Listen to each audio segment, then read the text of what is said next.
আসসালামু আলাইকুম, সবাই কেমন আছো? চলে আসলাম তোমাদের মাঝে। আজকে আমি রান্না করব হচ্ছে কি মুরগির মাংস।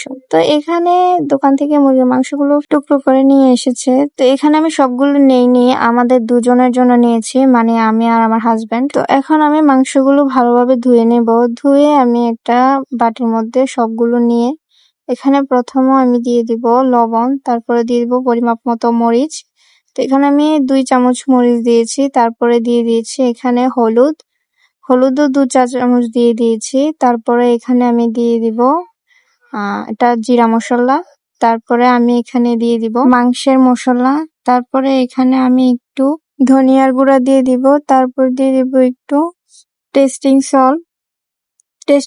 দেওয়া হয়ে গেলে এখন আমি পরিমাপ মতো পেঁয়াজ দিয়ে দিব। তো পেঁয়াজ দিয়ে আমি ভালোভাবে হাতে কষিয়ে নিব। তো দেখতে পাচ্ছেন এখানে আমি সব ধরনের গুঁড়া মশলা দিয়েছি, বাট বাটা মশলা আমি দেইনি। তো এটা হচ্ছে আমার স্পেশাল রেসিপি, বাটা মশলা ছাড়া কিভাবে রান্না করি এটা আপনাদের সাথে শেয়ার করতে এসেছি। তো এখানে ভালোভাবে আমি মাংসটা হাতে কষলিয়ে এখন পরিমাপ মতো তেল দিয়ে দিব। তো তেল আমি এখানে 2 চা চামচ দিয়েছি, পরে যদি আরো লাগে তাহলে পরে আরো দিব। তো তারপরে আমি দিয়ে দিব এখানে 4 টুকরো টমেটো। তারপরে আমি এখানে কাঁচামরিচ দিয়ে আবারও একটু হাতে কষিয়ে নিব। তো হাতে কষিয়ে আমি এখন রান্না করতে চলে যাব।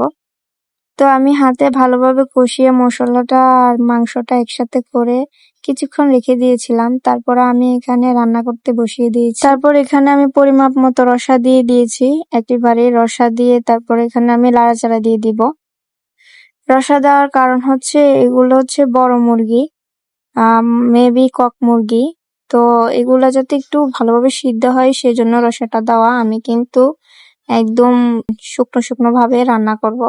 তো এখন 10 থেকে 15 মিনিট সময় নিব। তো এই যে হয়ে গেল আমার ঝোল ছাড়া মুরগির মাংস। অবশ্যই একটু একটু ঝোল আছে, কারণ একবারে তো আর ঝোল না খেলে হয় না। এখন আমি পরিবেশন করব। আমার মতো এভাবে যদি রান্না করতে চান তাহলে আমার এই রেসিপিটা বাসায় ট্রাই করে দেখবেন, অবশ্যই ভালো লাগবে। বাটা মশলা ছাড়া রেসিপি। অনেকেই ভাবতে পারেন যে বাটা মশলা ছাড়া আবার কিভাবে মুরগির মাংস রান্না করে, মজা হয় না নাকি। তো আমি তাদের উদ্দেশ্যে বলবো যে রেসিপিটা বাসায় ট্রাই করে দেখতে পারেন। তো আজকের জন্য ভিডিওটা এতটুকুই। যাদের যাদের কাছে ভালো লাগবে অবশ্যই কমেন্ট করে জানাবেন। আপনাদের একটা কমেন্টে আমাকে ভিডিও করার উৎসাহিত জাগাবে। তো আজকের জন্য ভালো থাকবেন। আল্লাহ হাফেজ।